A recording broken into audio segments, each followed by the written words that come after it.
사람쯤 되니라. 아멘. 우리 좌우에 계신 분들과 이렇게 인사하면 좋겠습니다. 당신은 믿을 때 성령을 받으셨습니까?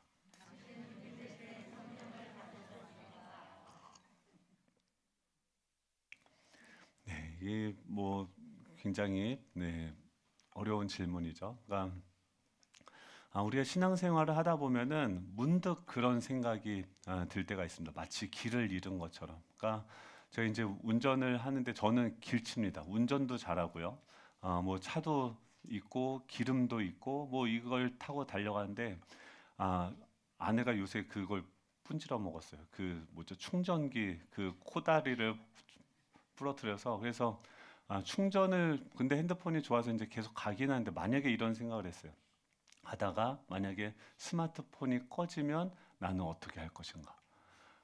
또 그 지도 앱을 키시면은 GPS 이렇게 동그란 점을 누르지 않습니까? 그걸 누르지 않으면 지금 나의 위치가 어디 있는지 수신이 안 되는 거죠. 지도는 있는데 또 내비게이션은 켰는데 이 GPS가 켜져 있지 않으면 우리가 그 지도 속에 어느 위치에 있는지 알 수가 없고 우리가 길을 찾을 수 없게 되어진다라고 하는 거죠. 신앙생활을 할 때도 이 교회는 다니고 있지만 마치 GPS가 꺼진 것처럼 문득 내가 지금 어디에 있는가, 내가 여기서 뭐 하고 있는 것인지 이 신앙의 길을 잃어버릴 때가 있다라고 하는 것입니다. 이 오늘 본문의 에베소 교회의 제자들도 마찬가지였습니다. 지금 바울이 에베소 교인들한테 물어보는 거예요. 너희가 믿을 때 성령을 받았느냐라고 물어보죠. 저도 여러분들에게 한번 질문해 보기 원합니다. 여러분 처음 예수님을 만났을 때 그 감격이 지금도 생생하십니까? 성령의 인도하심을 따라서 지금 여러분도 살아가고 있다고 확신을 하십니까? 혹시 이 신앙생활이 단순한 종교적인 습관이 되어버리지는 않으셨습니까? 우리에게 지금 이 사도 바울의 질문은 무엇을 고민하게 하냐면 내 신앙의 여정에서 지금 나의 위치가 어디인지를 돌아보게 하는 그런 질문이다라고 하는 거죠. 그 말은 뭐냐면 우리 영적인 성장에는 반드시 분명한 단계가 있고 하나님께서는 우리 각자를 더 높은 단계로 성장하도록 인도하기를 원하신다라고 하는 것이요. 지리산에 올라가다 보면 중간중간에 표지판이 있습니다. 정상까지 2.5km가 남았습니다.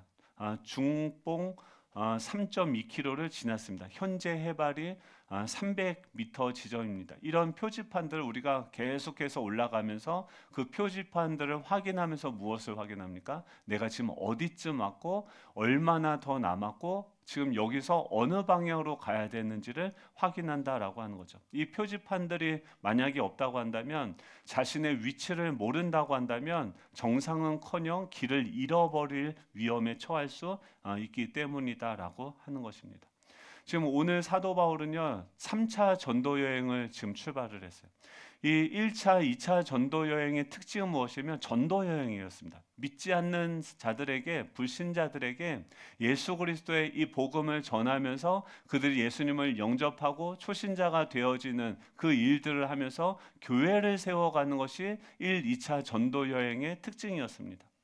이제 3차 전도 여행은 무엇이냐면 그 사도 바울이 18장 사도행전 18장 24절 25절에 얘기한 것처럼 그러니까 전에 앞에서 얘기한 것처럼 약속을 했습니다. 내가 복음을 전했는데 다시 돌아와서 너희들을 양육해 주겠다라고 약속을 한 거예요. 그리고 그 약속대로 지금 3차 전도 여행을 다니면서 이미 세워진 교회들을 돌아가면서 그들에게 제자 훈련을 하고 또 그들의 신앙이 계속해서 지속 성장할 수 있도록 신방하는 그런 여행을 하는 것이 바로 3차 전도 여행입니다. 3차는 즉 제자 훈련 여행이다라고 하는 것이죠.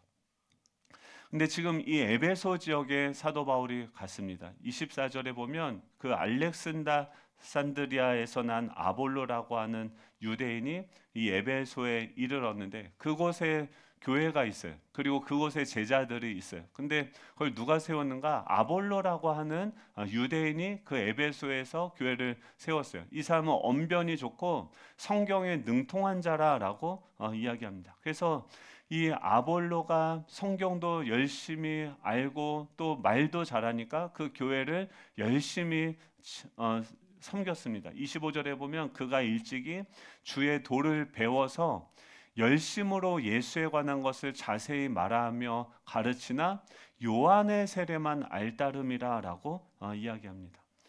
지금 이 아볼로가 열심도 있고요, 최선을 다해서 성경도 알고 지금 그곳에서 제자들을 가르치고 또 교회가 되고 제자들까지 이제 되어진 상황이었는데, 지금 그 한계가 있는 거예요. 무엇이냐면 요한의 세례만 알았다라고 이야기합니다. 이것은 무엇이냐면 우리가 영적으로 성장한 그 사역자의 역량에 따라서 그 밑에 그 배우는 그 성도님들의 영적인 수준들까지도 결정이 되어진다는 거예요. 제가 초등학교 수준밖에 되어지지 않는다면 아무리 열심히 가르치고 최선을 다한다 하더라도 초등학생 수준 이상의 성도를 기를 수 없다는 거죠. 이 말은 무엇입니까? 교육자들도 계속해서 성장하고 자라가야 되고, 여러분들도 마찬가지입니다. 여러분들도 신앙에서 성장을 멈추는 것이 아니라 계속해서 자라가야, 여러분들이 자라간 만큼 우리 자녀들에게 그 신앙을 전수해주고 또 디딤돌이 되어주고, 우리의 지경이 넓어진 만큼 그 아이들도 그 위에서 또 제2, 제3의 그 지경을 넓히는 방향으로 나아갈 수 있다라고 하는 것이죠. 이 아볼로는요, 안타까운 것은 이 요한의 세례밖에 알지 못했다라고 이야기합니다. 그것이 무엇일까요? 이 세례 요한은요, 어떤 사역을 했냐면 메시아의 오심을 예비하는 사역을 했습니다. 그러니까 회개하라 천국이 가까워왔느니라 라고 하면서 지금 전혀 하나님에 대해서 생각지도 않는 그 불신자들, 하나님을 멀리 떠난 그 사람들에게 지금 예수님이 오실 것을 이야기하면서, 여러분 예수님을 만나야 됩니다, 예수님께 회개하면서 여러분 나아가야 됩니다 라고 계속해서 예수님을 만나게 하는 그 사역들, 인카운터 사역을 그들에게 했다는 거예요. 근데 거기까지였어요. 그러니까 이 아볼로가 했던 사역은 뭐냐면 세례 요한의 사역. 이 사람들에게 우리가 예수님이 필요하고 예수님을 만나야 되고, 저는 이게 교회 다니면서 이게 너무 힘들었어요. 왜냐하면 저는 모태신앙이고요, 교회를 계속 다녔습니다. 근데 맨날 설교만 하면 목사님들이 뭐라고 얘기하면 예수님을 만나야 됩니다, 하나님께서는 지금도 살아서 말씀하십니다, 성령을 받아야 됩니다 라고 얘기해요. 그래서 누가 그거 모르는 사람이 어디 있습니까? 교회에 나와서 어느 정도 신앙생활 하면은 예수님 만나야 되는 거 알고, 하나님께서 말씀하시는 거 주님의 음성 나도 듣고 싶고, 다른 사람들은 하나님의 비전을 발견했다고 막 달려가는데 저는 그게 도대체 어떻게 해야 되는 건지를 모르겠는 거예요. 근데 지금 이 세례 요한의 사역은 뭡니까? 만나야 됩니다, 주님을 만나야 됩니다, 성령을 받아야 됩니다, 이런 말만 하는 거예요. 근데 거기서 더 나아가서 어떻게 하면은 예수님을 믿고 따른다는 게, 예수님 믿고 따른다는 게 무엇인가? 복음이 무엇인가? 아볼로는 열심은 있었지만 활발하게 활동은 했지만 불완전한 복음만 알고 있었고, 그 한계 가운데 그 에베소 교회 성도들은 갇혀 있었다라고 하는 거죠. 그래서 2절에 사도 바울이 그들을 바로 꿰뚫어 보고 질문합니다. 이르되 너희가 믿을 때, 우리 같이 한번 읽어볼까요? 2절 3절입니다. 시작.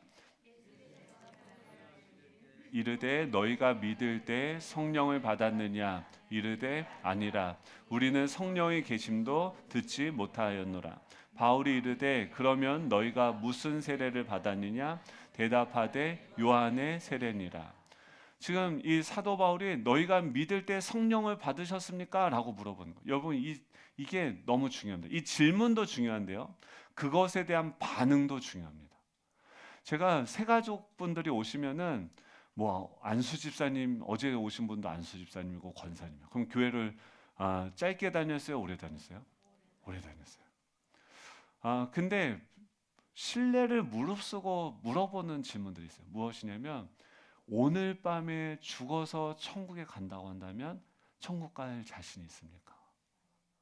근데 제가 만나면서 많은 분들을 신방하고 질문을 해봤는데 많은 분들이 뭐라고 얘기하면 아직 부족하죠 라고 얘기해요. 이건 뭐냐면 요한의 세례밖에 아직 모르는 거예요. 회개해야 되고 예수님이 우리에게 필요합니다라고 하는 거예요. 여러분, 오늘 만약에 여러분들에게 질문한다면, 만약에 여러분들이 오늘 정말 하나님의 은혜로 예배 끝나고 집에 가시다가 교통사고가 나서 돌아가신다면 은혜인 거죠. 예. 그러면은 여러분 천국 갈 수 있는 자신이 있으십니까? 아멘이십니까? 예. 그럼 오늘 설교 더 안 해도 돼요. 지금 그런 질문을 했을 때 우리가 솔직하게 내 상태를 볼 수 있어야 되는 거예요. 지금 에베소 교회 사람들은 물어보니까 아니라 우리는 성령의 계심도 알지 못했습니다. 그들이 성장할 수 있는, 지금 에베소 교인들은요 자신의 부족함을 정직하게 인정했습니다. 이것이 그들이 성장할 수 있는 첫 걸음이었어요. 오늘도 우리 안에 구멍이 있어요. 우리가 어떻게 다 완전할 수 있습니까? 저도 계속해서 세미나를 가고 또 공부를 하고 또 연구를 하고 하는 이유가 무엇입니까? 제가 더 성장하고 더 이미 알고 있지만 이것을 어떻게 더 구체적으로 가르치고 해야 될지. 어제도 저희 집 새가족부 이제 회의를 했어요. 내년도 어떻게 할 것인가. 근데 거기서 나왔던 내용이 무엇이냐면 지금 우리 교회 제자 훈련 과정이 있습니다. 그런데 그 제자 훈련 과정으로 좀 부족함이 있다는 거예요. 그러니까 불신자인 경우도 있고 완전 초신자인 경우도 있고 뭐 여러 가지 사람들의 상태가 있는데 교회를 다니다가 또 낙심한 사람들도 있고 어떤 사람들은 리더십을 배워야 되는 수준도 있고 어떤 사람들은 직분이 무엇인지 알아야 되고 어떤 분은 목자라고 한다면 어떻게 그 영혼들을 섬겨야 되는지 이런 모든 것들 질문들이 많은데 우리 교회 양육 커리큘럼은 너무 단순하다고 하는 거죠. 근데 여러분 이 단순하지만 그래도 저희 교회가 잘 돼 있는 편이에요. 근데 그걸로도 우리가 정말 만족하고 성장하기에는 여전히 부족하다는 거예요. 그래서 제가 어떻게 했을까요? 솔직히 인정했습니다. 멋있지 않습니까? 이게 중요해요. 여러분, 우리가 어떤 우리 안에 있는 부족함을 깨닫게 되어질 때가 있어요. 그때가 언제입니까? 우리가 성장할 타이밍이고 하나님께서 우리에게 은혜를 주실 타이밍이라고 하는 거죠. 그래서 어제 밤에 막 그 제자 훈련을 하면서 근데 생각해 보니까 이미 우리 안에 이미 다 있어요. 구슬을 이제 꿰면은 이제 그것이 목걸이가 되어지는 것처럼 이제 하면 되는 것이죠. 우리 지금 저희가 하는데 그 한번 이미지를 한번 보여주시겠어요? 1대1 제자 훈련을 봐도요. 과정이 있습니다. 가운데 뭐가 있냐면 그리스도가 누구신지. 그러니까 저는 예수님을 잘 못 믿겠어요. 믿음이 막 계속 흔들려요. 왜냐하면 그 대상에 대한 믿음이 온전하지 않기 때문에 부분적으로 알기 때문에 그래서 제가 맨날 농담으로 이렇게 물어봅니다. 농담이 아니라 진담인데 예수님을 믿으십니까? 물어보면 믿는데요. 근데요, 1대1에 보면 어떤 분이 계신 줄 아십니까? 저도 처음에 예수님 믿을 때 뭐라고 했냐면 1대1에다 뭐라고 썼냐면 예수님은 누구신가? 4대 성인 중에 하나라고 썼어요. 교회를 그렇게 오래 다녔는데 여러분 예수님을 믿는다고 얘기하는데 그 예수님은 어떤 분이십니까? 라고 물어보면 대답을 못해요. 그리고 그 예수님이 우리를 위해서 어떤 일을 하셨는지 한번 물어볼까요? 예수님이 지금은 뭐 하고 계십니까? 여러분들의 삶 속에서 예수님이 지금 살아계시죠? 아멘이십니까? 그럼 그 예수님이 지금 여러분들의 삶 가운데 뭐 하고 계실까요? 다 주보에다 써서 정답을 써서 나가실 때 제출하고 나가실 수 있게 주고 이름 쓰십시오. 번호 이렇게 쓰시고. 그러니까 만약에 그런 것들을 질문했을 때 대답할 수 없다고 한다면 모르는 거라고 생각하셔야 돼요. 이거를 내가 가르치고 목사님, 그건 목사님들이 하는 거죠. 그러니까 이게 능력이 안 되는 거고요. 이걸 자꾸 목사는 뭐 하는 거냐면 이것을 가르치는 교사의 역할을 하는 거예요. 교사의 역할은 그 성도님들이 얼마나 그것을 잘 알고 성장하느냐 거기에서 그 목회의 성공과 실패가 좌우되어지는 것이죠. 예수님께서 그런 거죠. 예수님이 어떤 분이십니까? 라고 물어보면 어떤 분들은 대부분 분들이 뭐라고 하면 하나님은 맨날 우리를 혼내시고 착취하시고 괴롭힌다고 생각한다. 뭔가 예수님한테 내가 내 인생을 드리고 하나님께 헌신하면 하나님은 우리를 골탕 먹여서 재산 다 없어지게 만들고 신학교 가게 만들 것이다 라고 하는 굳건한 믿음이, 콘크리트와 같은 믿음이 우리 안에 지붕에 이렇게 있으신 분들이 계실 거예요. 여러분, 그 콘크리트 지붕을 다 깨부실 수 있기를 축복합니다. 그건 사실이 아닙니다. 하나님은 우리를 혼내시고 착취하고 괴롭히는 이상한 분이 아닙니다. 하나님은 어떤 분이십니까? 그 사마리아 여인, 목말라서 지금 그 사람들에 대해서 상처받고 더 이상 이제 사람들하고 관계도 하기 싫고 내 삶에 대해서도 지금까지 선택한 것들이 계속 반복해서 실패를 경험하고 그녀는 어떻게 합니까? 사람들 대인기피증에 걸려서 사람들도 만나기 싫어하고 그냥 자신은 그냥, 그런데 여전히 자신 안에 뭐가 있어요? 목마름이 있어서 사람들이 시선이 없는 그 시간을 찾아서 날마다 그 우물로 자신의 목마름을 해결하려고 나아가죠. 근데 그분께 예수님이 오셔서 물어보세요. 그걸 뭐라고 얘기하면 물 좀 달라고 해요. 근데 이 여인이 그 안에 있던 상처로 대답하죠. 당신은 남자고 유대인인데 왜 나한테 말합니까? 저는 싫어요. 전 꼴 보기 싫어요. 나는 아무도 안 만날 거야 라고 이야기하는데 예수님이 뭐라고 얘기하시면, 너가 만일 하나님의 선물이 무엇인지 알고 그리고 너에게 물 좀 달라고 하는 이가 누구인지 알았다고 한다면, 즉 지금 하나님이 저와 여러분들에게 주신 선물이 있다는 거예요. 그리고 그 예수님, 그 지금 물을 달라고 한 그 예수님이 지금 내 인생 가운데 찾아오셨는데 그분이 누구인지 알았다고 한다면 너가 바로 그에게 구하였을 것이고 그가 생수를 너에게 주었을 것이다 라고 이야기합니다. 지금 요한의 세례는 어디까지 있냐면 예수님이 오실 것입니다. 예수님이 필요합니다. 예수님을 만나야 됩니다. 하나님이 살아계십니다. 여기까지였어요. 그래서 교회에 나와왔어요. 그럼 그 다음 단계를 우리가 알아가야 돼요. 예수님이 누구신지, 그분이 우리를 위해서 주신 그 선물이 무엇인지를 알아야 돼요. 그리고 어떻게 합니까? 아는 데서 넘어서 그 선물 포장지를 하나씩 하나씩 뜯어서 그것을 사용하는 법을 알고 그 하나님의 자녀로 살아가는 법을 익히고 누리면서 그렇게 살아가야 되는 거죠. 제가 이번 주 교도소 가가지고 그 하나님의 선물에 대해서 그 제소자들과 함께 나눴어요. 그분들한테 하나님은 어떤 분이세요? 선물을 주시는 좋은 분이다. 우리 아빠가 되신다라고 이야기했어요. 선물은요, 특징이 무엇이냐면 조건 없이 주는 거예요. 어떤 분들은 이렇게 얘기해요. 교회 와서 봉사하십시오. 어제 오신 분들 열심히 막 봉사하려고 하는 거 보니까 봉사해야지 하나님한테 뭔가 인정을 받을 것이라고 생각하시는 거예요. 여러분, 교회 와서 열심히 봉사하고 여러분 헌금하시고, 지난주에 추수감사주일 헌금 안 내신 분들은 회개하시기 바랍니다. 막 이렇게 하면은 하나님 그런 분일까요? 목사는 그런 분이 많겠죠. 하나님은 그런 분이실까요? 아니죠. 헌신하십시오. 1,000,000원 헌금하면 당신의 병이 나을 것입니다. 와, 좋죠? 아멘이십니까? 이거는 거래죠. 선물이 아니라 거래입니다. 하나님한테 내가 무언가를 이렇게 했을 때 그분이 이렇게 주신다고 하는 것은 거래지, 내가 뭔가 지불한 것에 대해서 대가를 받는 것이지 선물이 아닌 것이죠. 하나님은 우리에게 무엇을 주십니까? 대가를 주시는 것이 아니라 선물을 주시는 분이시라는 거예요.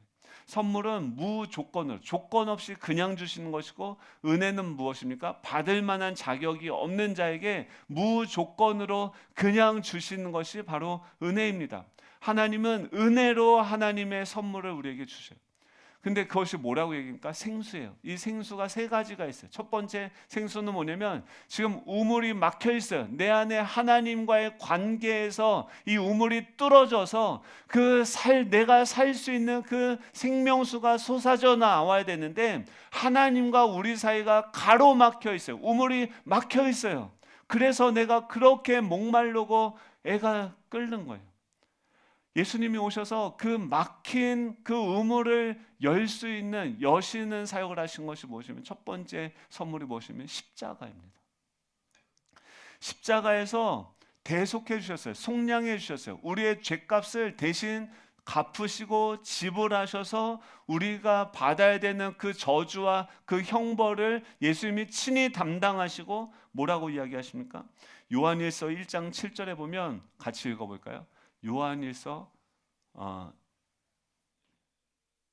그게 아닌데요. 같이 제가 읽겠습니다. 시작. 그 아들 예수의 피가 우리를 모든 죄에서 깨끗하게 하실 것이요. 지금 뭐라고요? 그 아들 예수의 피가 우리를 어디서요? 모든 죄에서 깨끗하게 하신다. 큰 죄만이 아니라 작고 내가 기억하지도 못하는, 또 지금 현재 앞으로 지을 그 모든 죄에서 그분의 피가 우리를 깨끗하게 하신 줄 믿으시기 바랍니다. 예수님이 주신 그 선물은, 그래서 로마서 3장 24절에 뭐라고 얘기합니까? 그리스도 예수 안에 있는 속량으로 말미암아 하나님의 은혜로 값없이 의롭다 하심을 얻은 자가 되었느니라. 우리의 죄를 용서해 주신 것뿐만이 아니라 우리를 의롭다고 인정해 주셨어요.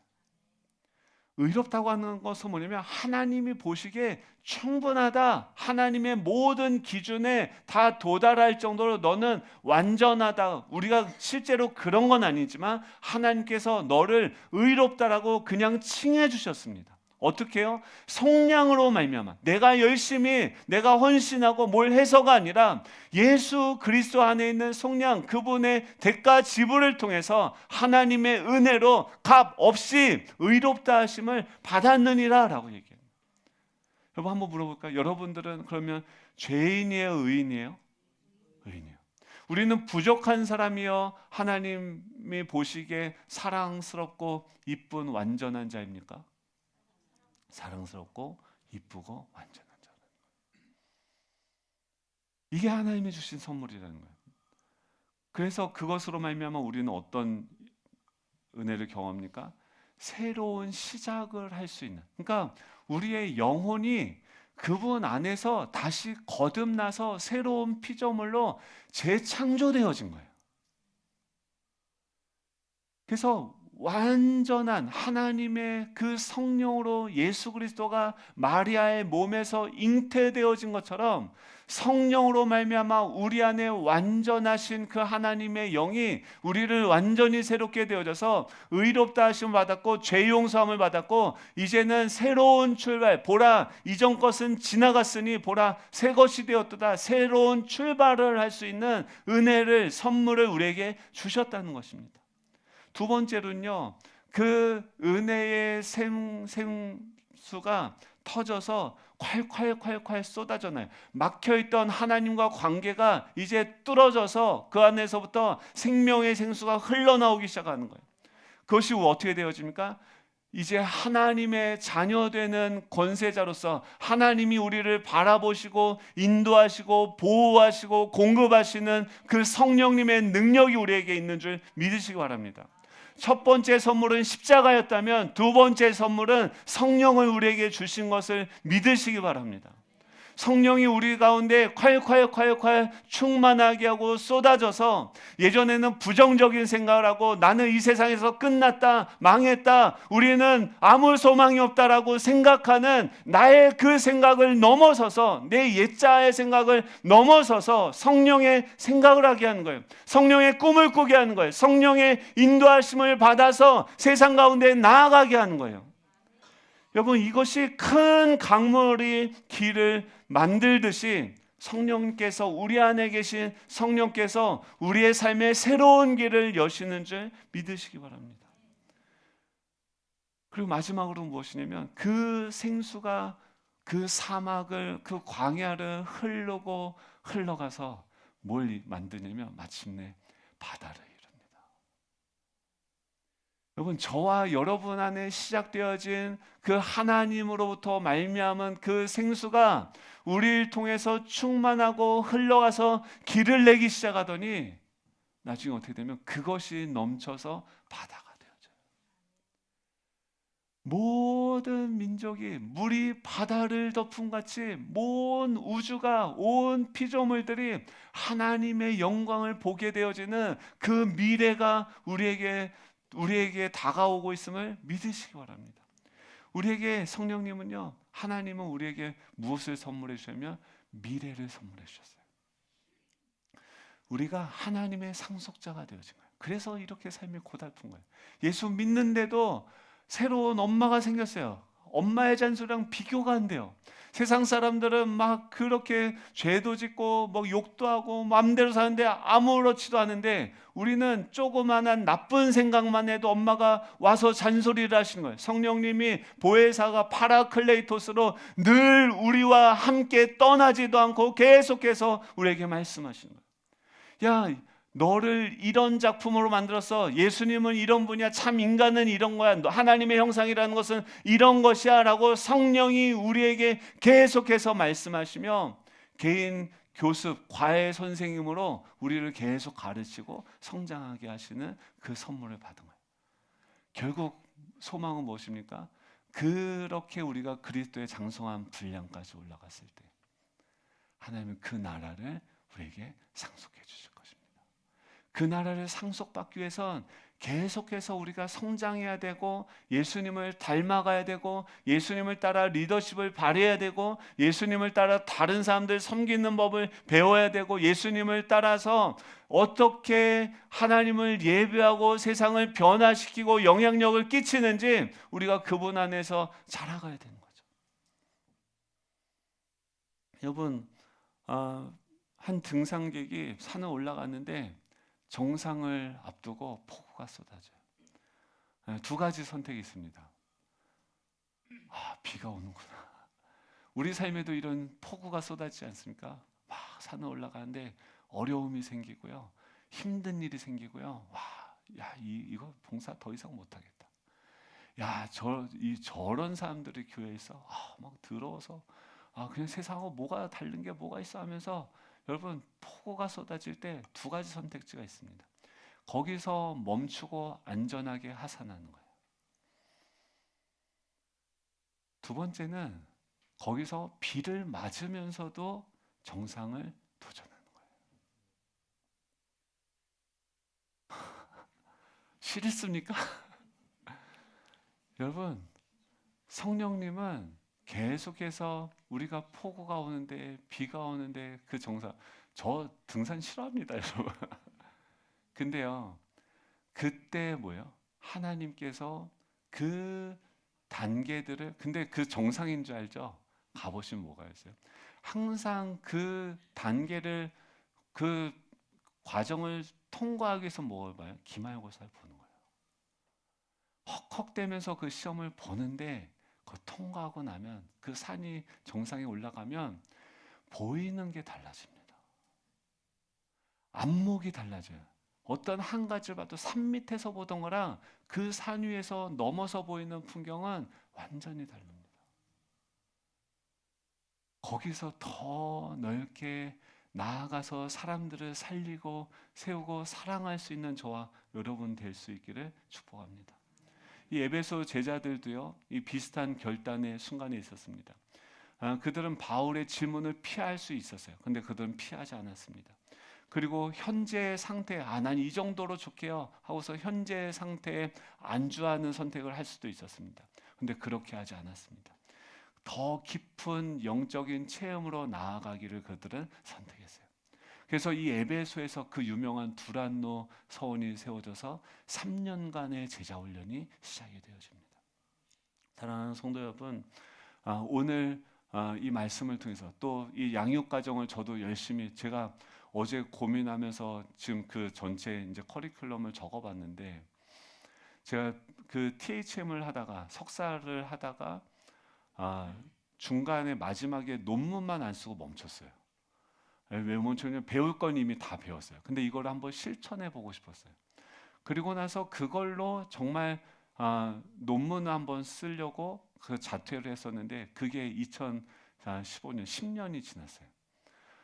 내일 다시 그 자퇴 원서를 다시 재입학 신청을 해서 마지막 학기를 하나 더 하고, 꿈은 박사까지 이제 더 나아가려고 해요.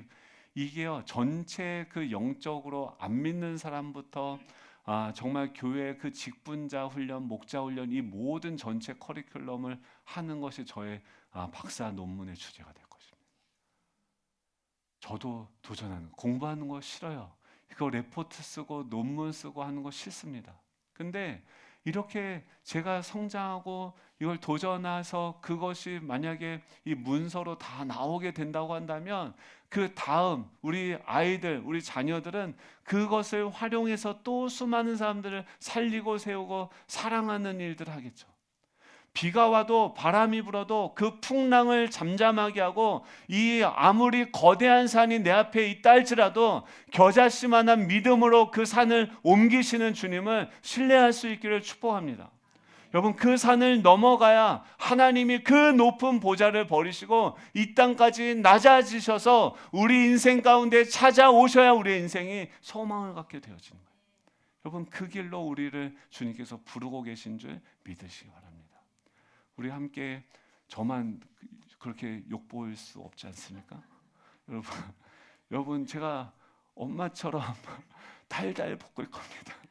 여러분 모두가 다 영적으로 계속해서 성장하고 자라가서 한 영혼을 살리고 세우고 사랑할 수 있는 우리 예수정한교회 될 수 있기를 간절히 소망합니다.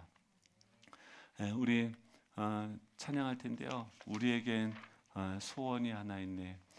주님 다시 오실 그날까지. 여러분 이런 꿈이 있으십니까? 우리 반주가 소리가 안. 우리 다 같이 일어나서 우리 찬양하기 원하는데요. 에베소 제자들 그렇게 됩니다. 우리는 성령의 계심도 알지 못했습니다. 여러분 그 단계를 넘어가 보면요, 우리도 제가 박사도전을 하면은 거기도 제가 알지 못한 하나님의 도우십니다. 아직 우리 성령도 알지 못해요. 벼랑 끝에 있는데 하나님이 거기서 뛰어내리라고 요청하시는 거예요. 근데요 여러분, 거기서 순종하고 뛰어내려 보지 않으면 내 등에 날개가 달려있다는 것을 알지 못합니다. 여러분, 이 믿음의 도전을 할 수 있는 우리 예수정한교회가 되기를 축복합니다.